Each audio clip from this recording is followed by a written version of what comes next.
gonna show you the world. What is up, my fellow hip hop heads and music lovers in general? My name is G-Benz, and welcome back to my channel where every Friday I take a look at some of the new albums being dropped by some of my favorite artists in hopes that you guys will like what I have to say about them and in hopes that I can get some of you into some new kinds of music. Today is a very, very rare time because there's only one album for me to review today, which I'm not complaining. I didn't have anything to review, anything like new to review at least from people that I like. For 2 weeks straight last month. So if I can at least get one, then I'm fucking fine with it, to be honest. So without further ado, let's get right to it. I'm today I'm gonna be talking about the new fifth studio album by the one and only Danny Brown, and the album is called "You Know What I'm Saying," with an upside down question mark, no space, and spelled very, very fucking weirdly because Danny Brown is a very, very weird fucking person. But that's why I fucking like him. Okay. First of all, what I want to say to anyone that has been following Danny Brown for a very, very long time and are very used to and like have grown to love his, like, I guess, like traditional like flow and like his like a usual party animal type vibe. Um, do not expect that in this album, because on this album you are getting a much more chill and, I guess, I want to say, woke type of Danny Brown. He does not go crazy whatsoever. He still has his very like that very like his like high pitched voice and whatnot. It's funny. I have a friend named Jordan who fucking, like, every time I listen to Danny Brown, he just fucking like starts like mocking that fucking like high pitched voice that he has whenever he raps in it, and I'm just like, come on, bro, like, why you gotta fucking make fun of a man's voice like that? But like, I personally think he's doing it on purpose, because I've heard multiple songs of Danny Brown, rapping in like a normal voice, and a normal tone, what people would consider normal. But yeah, that's a bit of like information about Danny Brown. I personally wouldn't consider him as like a hip hop artist. Like, I guess I would consider him like an alternative hip hop artist, because he does a lot of like different shit. Like, every album he does is very different. He experiments with a lot of like different shit every album, and this one is just like this one, like I guess what's different about this one from his other past projects is that this one has no fucking meaning to it whatsoever. Keep in mind, this man has not dropped an album since 2016, so it's been like about 3 years since like he like dropped any like songs or anything like that. And every album like came with a purpose of why he did it, like a motivation of why he wanted to do this. And for this album, he pretty much just made songs. That's all he did. I guess what I really like enjoyed about this album is just like the fact that Danny Brown pretty much um did this with no motivation whatsoever. He recorded, he wrote a lot of songs. He he pretty much just made a bunch of songs that he wanted to make, and a bunch of songs that he thought would be really cool, and enough to add 11 of them in a full length album. Yes, the album only has 11 tracks, and it's about like 34 minutes long. So it's not that much of a like long listen. Um, but but as I was saying, he pretty much did what he wanted to do, and like he made songs that he really liked, the songs that he really enjoyed making and writing, and pretty much put them in this album, and they pretty much have no deeper meaning to it. He doesn't really expect anyone to like like break down the lyrics and be like, oh, this is what he meant by that. This is what Danny Brown meant by this. This is the whole meaning to the song, because Danny Brown just doesn't have any meaning to it whatsoever. He just made songs, and he is, he just has that mind state of like I made 11 songs, and either you like it or you don't, and that's you to determine if you like the album or not. And yeah, that's pretty much like the whole gist of it. I know a lot of people are gonna be like, there has to be at least like some kind of motivation. And if I were to say like the one like concept behind this whole thing is, I did some research on this, and Danny Brown has said this many times on a lot of interviews that his one like pet peeve, I guess you call it, the one thing that annoys the fuck out of him, is when people say, "Oh, I really love Danny Brown. He look like he has really cool flow and whatnot," but it's just hard to understand what he's saying. And I hear this a lot in time when I put Danny Brown. If someone in my car, if someone is riding with me in my car, and I'm like, and like I would to put like a Danny Brown album, and they have never heard him whatsoever. I get that all the time. Like what the fuck is he saying? And it's not because he's mumbling. Like he is like by any means not a fucking mumble rapper whatsoever.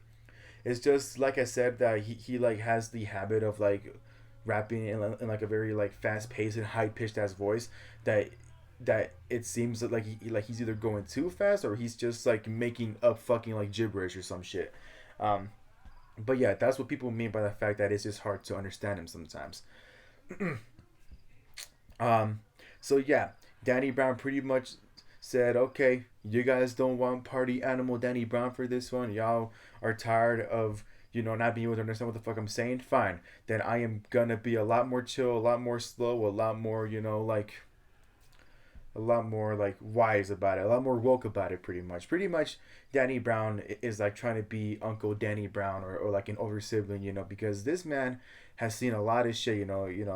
This man grew up in Detroit, so he has definitely experienced some violence and like he has experienced some oppression probably in like in his teenage years. Like I have no doubt in my mind that he has experienced like something. You know what I mean?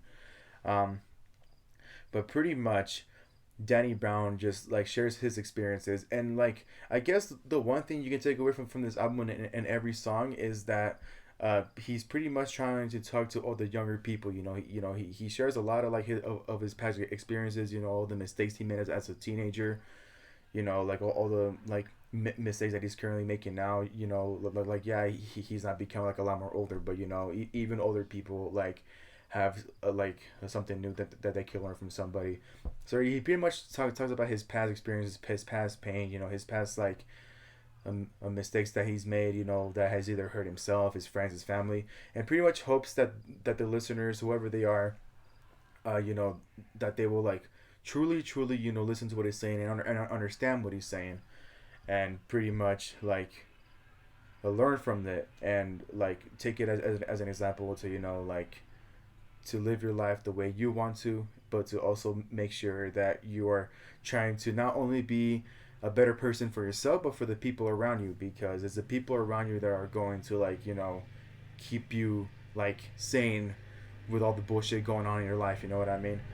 And I think my favorite part of the album is the fact that Danny Brown is also talking about the he's pretty much talking to any like young upcoming artists, because like he he like really talks a lot about the music industry and his personal experience with it, from his success, from his experiences of like becoming a rapper for the first time, uh, you know somehow managing to have like that status of a rapper as a celebrity and whatnot.